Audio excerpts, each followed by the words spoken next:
to Deb and Dragon Radio. I'm your host, M.L.Ruscsak. I'm here with a special guest, Melissa Lyons. Hello. And we got to chat just a little bit, and this is a cool fun fact for our audience. Melissa and I are both Melissas. Her married name is Lyons, and my maiden name is Lyons. So it's spelled the same, and it's incredibly wicked that we're on the show today. Yeah, it's quite fascinating. It's a first for me. And we're both authors and coaches, so it's so funny. Okay. I just had to put this fun fact out there for everyone, because how many times a lifetime do we meet each other? Yeah, it's so true. So what came first for you? In terms of my writing, you mean? Mm-hmm. In everything you do. With everything I do, I'd say what came first for me was a complete emotional breakdown. The unraveling, the undoing of the person I had become, only to find out that as I checked off all of the boxes that I checked off in terms of my life goals and dreams and wishes, once that was sort of done and I'd achieved a status that I thought was everything I wanted, I felt emptier than I could have even imagined. And I began a process of self-discovery for the first time of my life. And the book followed that process unexpectedly. Isn't that amazing how our books just come into our lives and we just start writing, and we have no desire to write a book, yet we start writing and we find ourselves with a novel. Yeah, it's true. And for me, the process was really a therapeutic journaling exercise that I was very hesitant to embrace. I would really push back. But as I started on my healing journey, I realized how powerful that was. And that actually was the pathway to so many things, to this moment, in fact. I mean, okay. You have the Healing Table, which you're the co-founder. What is that? The Healing Table is it's something that it's a first time for me. It's beginning this fall, and we're bringing together a group of like-minded women. And when I say like-minded, I should say like experiences. Everybody has experienced loss of some sort. However, not loss in terms of life and death. Any type of loss that sort of causes you to stand still in your path and feel stuck without a real sense of where to go from here. Where do I want to go? Who do I want to be? How do I want to end up? All those things. So it's a group of women who are looking for a community like that. And we're going to stick together for a full 12 months so that we can actually go from start to finish, not better and then fall back again, and then better and then fall back again. Consistently make simple, subtle shifts and have a cumulative healing. Okay. Now you're going to be with these women for 12 months. Is this an online program, or how is this working? So it's online, not because of right now because of COVID, but actually it's online because we're going to have people from all over. So we'll be able to join all kinds of different geographies, and we'll have face-to-face virtual coaching calls. And there'll be like every week there'll be a call where you're coached and you'll work through some kind of process on a weekly basis. And then there'll be an additional call. We'll come together, and there'll be time just to heal and to reflect and to talk and have little discussion groups. So there'll be roll up your sleeves and work, and then keep your sleeves down or roll them up, and sort of meet and greet and work through problems with this community. Okay, that makes a little bit more sense, because when you said you're going to be together for a year, I'm thinking like a community center, like living together. That's how my brain works. I go to one extreme or the other. But Yeah. when you say it's online and you're doing weekly sessions, that makes more sense, because COVID, we can't all come together for living with strangers for a year. We make great TV like in Big Brother, Big Sister, but it doesn't always work that way. Yeah, no kidding. And well, the beauty of this too is like I have some of the people that I've gotten to know now that are in our group. It's interesting because they're people who are going through grief, but they do not want to be in a grief group. Mhm. but they want to be able to experience their grief. They want to be able to talk about their grief, but they actually really want to go about, how do I get back to living? And so it's for people to be able to be in that community where everyone's like-minded. We do not want to sit in our pain. Well, we do, but we want to find out what's around the corner, and we're moving towards that. So it's a bit unique in the sense that the group is, the healing table is about like hope and love, but our commonality is grief. Well, okay, we look at grief and we automatically think like death and loss. But grief can actually happen when you're losing your job, losing your home, losing empty nest syndrome. It's not just the feeling of loss from a loved one passing on, but there's grief on so many different levels. Yeah, losing our health, the diagnosis, for example. Anything where you have to, it's, I think it's anytime when you had to sit down and sort of begin to recreate your future, because it doesn't look the same anymore. Something Right. has significantly altered the trajectory of your life, and you want to figure out where it goes now. Right. It's not just one thing. I mean, if you looked at just me, for an example, I went through the grief process when I had my health diagnosis back in 2011. And then you have to build years to get back to living. Yeah. Yeah. It's not a overnight thing. I mean, you get hit with a ton of bricks, basically, and then you have to overcome whatever the challenge is, and then you have to rediscover yourself. Mhm. Yeah.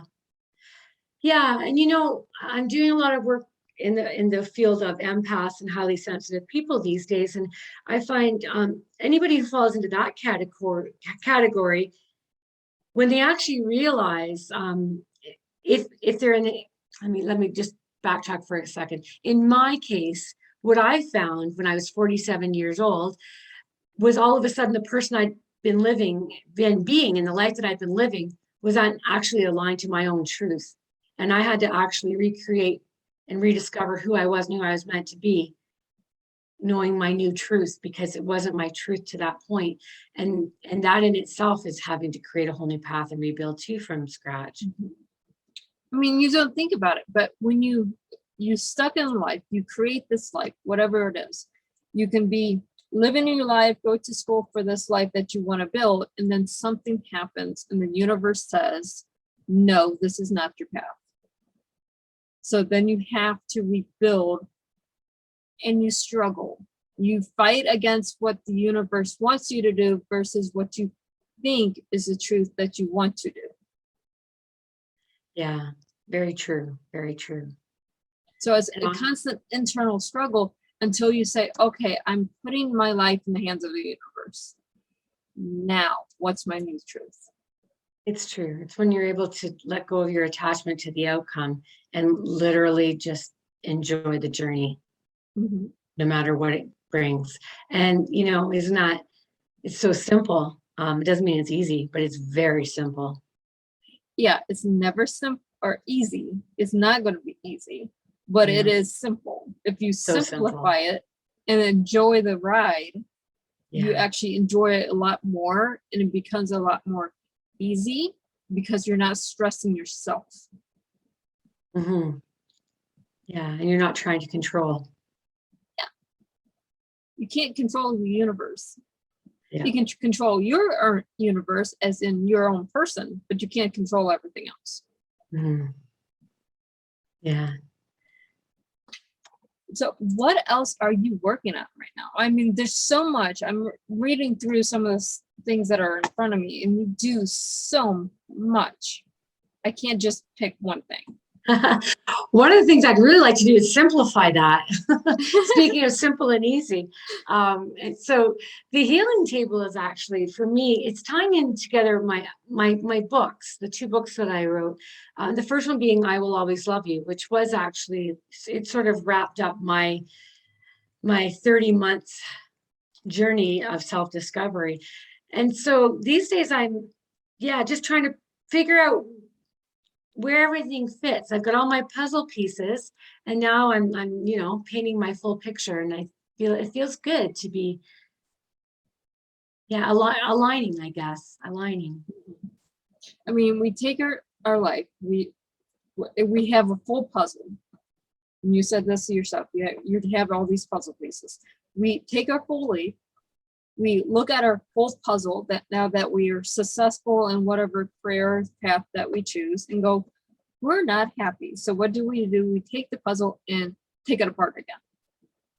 Now you start taking new pieces and you change the puzzle.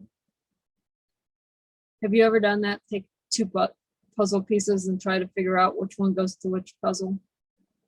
I have never done that, but it's a pretty good analogy. And I understand. Yeah, when you talk about taking it apart and putting it back together again, yeah, it's that process of until you, it's like finding your comfort zone where it really feels good and where it fits. mm-hmm. It doesn't mean it's in the right place or where it was before, or if the puzzle piece actually goes to this puzzle. It's, does it fit for my puzzle? Does it make me feel good because I want it there? Mm. Yeah. Yeah, it's true. So yes, that's my process now, is just really like aligning and just simplifying. Well, you have a lot to align because you have 2 best-selling books because you are a best-selling author. You have your project that you're getting ready to start this fall. So you have all these little puzzle pieces. Where are you speaking at? Because you're also a motivational speaker. Yeah, well, these days I'm not really speaking in many places because I'm not traveling anymore, it's really changed. So I still I'm still open to speaking and want to speak, but I'm finding it's more working with people one-on-one and working in the group coaching area and building programs now is where I feel that it's a better fit for the environment that we're in right now.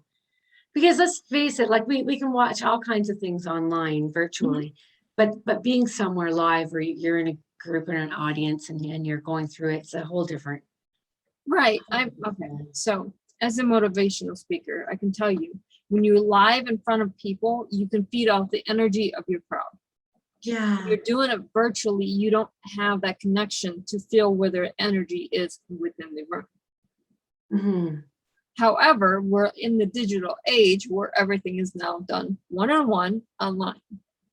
So we have to learn as coaches and motivational speakers how to read the room when it's digital. Yes, I agree with you. And I mean, we can go to a lot more places and travel a lot more virtually. It's so true. And you cut down your costs and your carbon footprint by doing it virtually. But at the same time, you don't have the same connection to your audience. Mm-hmm. It's definitely a different connection. It's different, but we're learning. We all have to learn and adjust and find the puzzle piece that works for the digital age. Mm-hmm. Mm-hmm. So are you working on a 3rd book? I have a few different books actually already finished. My first 2 books are short stories, and they're not poetry, but they have a rhyming essence to it. They really speak to the inner child. So I've got some books along those lines that I haven't completed.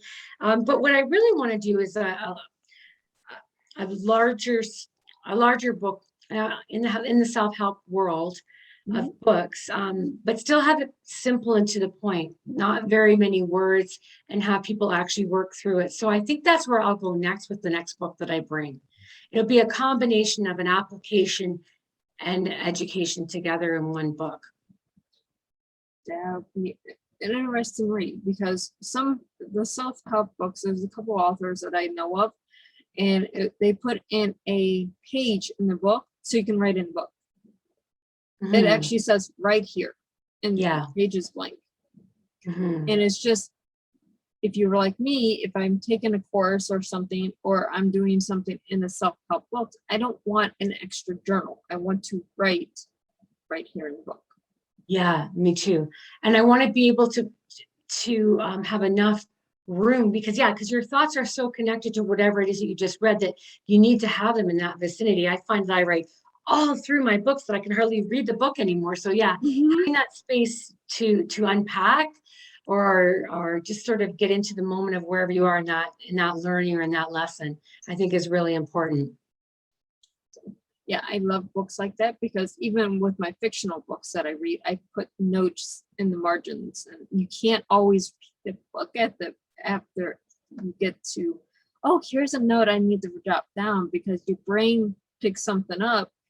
And even if you read in fictional, the way my brain is wired is, okay, I'm reading something fictional, but I can take this little fictional paragraph and translate it into real life. Now I'm putting it over to something else.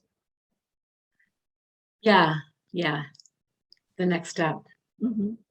So I plan on doing another 1-year coaching program, probably to start in the new year, and it will be aligned to the new book. So, like, you know, each month will basically take you through what actually the book is going to be. So I'll be able to test it live with the group before I actually bring it to full market, which I think will be really great.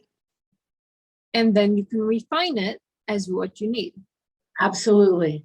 You know, so yeah, print as many as I need to get through that full course. And like you said, yeah, refine it, make it better, add, subtract, and have people work with it. So yeah. So that's my plan for the new year. That is a wonderful plan. So you have 2 programs. So you have your focus group that's going to help you write the book. And then you have your coaching group that's going to be with you for a year to go and grow and heal. Exactly. Yeah, which is what that's our job, right? That's what Right. we came here I to mean, do. as women, we have to heal, and we are natural, nurturing, caring, and want to help others. Yeah. So currently, where can our listeners and our viewers find you?